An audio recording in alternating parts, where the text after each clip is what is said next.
Visoje Lietuvoje praūžė diplomų įteikimo šventės. Už universitetuose praleistus metus absolventams buvo įteikti diplomai. Diplomų įteikimo šventės skirtingose Lietuvos universitetuose stebino originalumu. Diplomus gavę Klaipėdos universiteto absolventai neslėpė džiaugsmo ir teigė, universitete išmokė universalių dalykų. Universitete labiausiai išmokau mąstyti universaliai. Taip kaip ir sako mūsų dekanas, universitetas skirtas tam, kad išmokytų studentus mąstyti universaliai. Nors ir sunkus buvo studijų metai, bet šiaip netai baigėme ir džiaugiamės įgiję tokią kvalifikaciją. Specialybė. Kiekviename universitete yra įmanoma išmokti ir nereikia kreipti dėmesio, kur tai yra, nes labai daug turime stereotipų netikusių.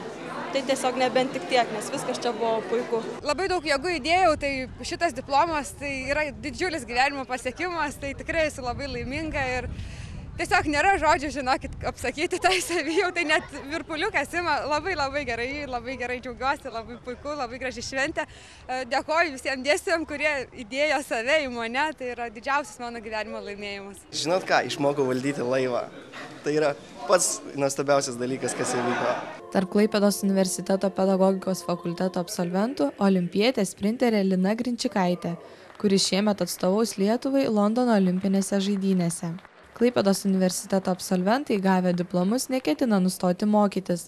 Nors nemaža dalis absolventų ketina pailsėti nuo mokslo arba dirbti, kita dalis pasiryžę tęsti studijas ir dar šiek tiek pastudentauti. Ketinu grįžti į universitetą. Norėčiau dirbti tai, ką baigiau, nes ten šioj srity daugiausiai žinau ir galėčiau daugiausiai realizuoti. Kadangi auginu mažą dukrytę, tai kol kas atidėsiu laiko ją išskirsiu, nes pusę laiko teko atiduoti mokslams. Pagal studijas jau baigus mes tiesiog jau plauksime 3 kapitonų padėjėjais pasauliniam laivyne.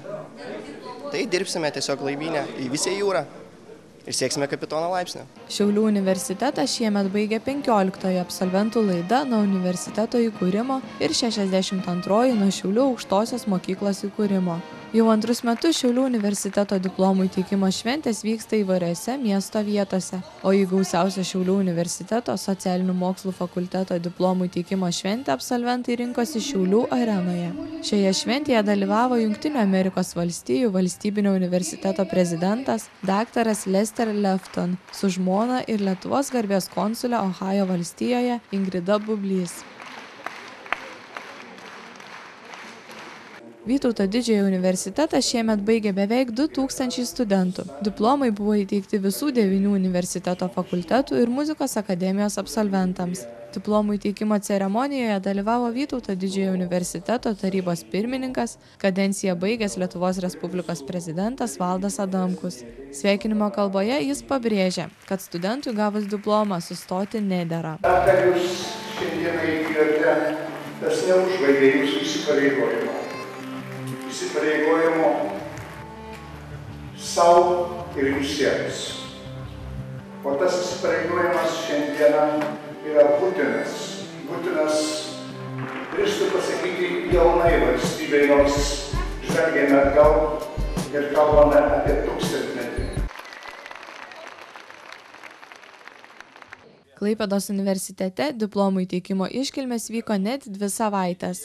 Ceremonijų metu įteiktos padėkos aktyviems Klaipėdos universiteto studentų sąjungos nariams, o už puikius studijų rezultatus ir išskirtinius baigiamuosius darbus įteiktos Klaipėdos pramonininkų asociacijos, Rotary klubų Klaipėda ir Aditė premijos ir Vydūno fondo apdovanojimas. Vienas iš Klaipėdos pramonininkų asociacijos premijos gavėjų, gamtos ir matematikos mokslų fakulteto absolventas Mantas Juška. Jis parašė magistro baigiamąjį darbą apie praktinį jūros bangų panaudojimą. Vaikinas neslėpė, kad gauti šios premijos visiškai nesitikėjo. Man čia didelė staigmena, nes ten kažkokią tai paraišką užpildė mano katedros vedėja ar kažkas, tai man tai didelė staigmena. Klaipėdos universiteto diplomų įteikimo šventėse netrūko absolventų originalumo. Jūrų technikos fakulteto statybos inžinerijos absolventai šventės proga nusprendė tradicinės mantijas iškeisti į statybininkų šalmus. Vilniaus Gedimino technikos universitete diplomai bakalaurams ir magistrams teikiami jau 51 kartą. Šiemet universitetą paliko daugiau nei 3000 absolventų, tarp kurių buvo pirmoji kūrybinių industrijų studijų programos laida.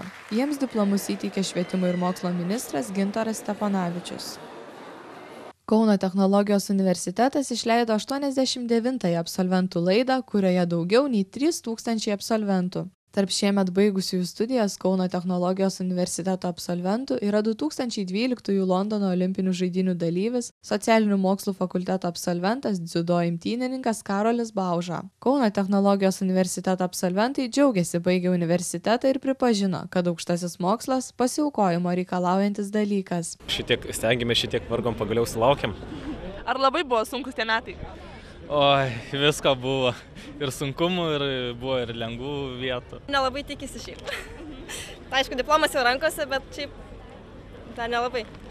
Nu ką, aš galiu pasakyti, super nuotaikos, iš tikrųjų labai džiaugiuosi ir galbūt pratęsiu mokslus, galbūt ne, dar neapsisprendžiau, bet šiaip, šiandien labai laiminga diena. Mokytis reikia visą gyvenimą, o tokia gausybė įvairaus amžiaus absolventų tai tik patvirtina. Šiemet aukštąjį universitetinį išsilavinimą įgijo daugiau nei 30 000 universiteto absolventų.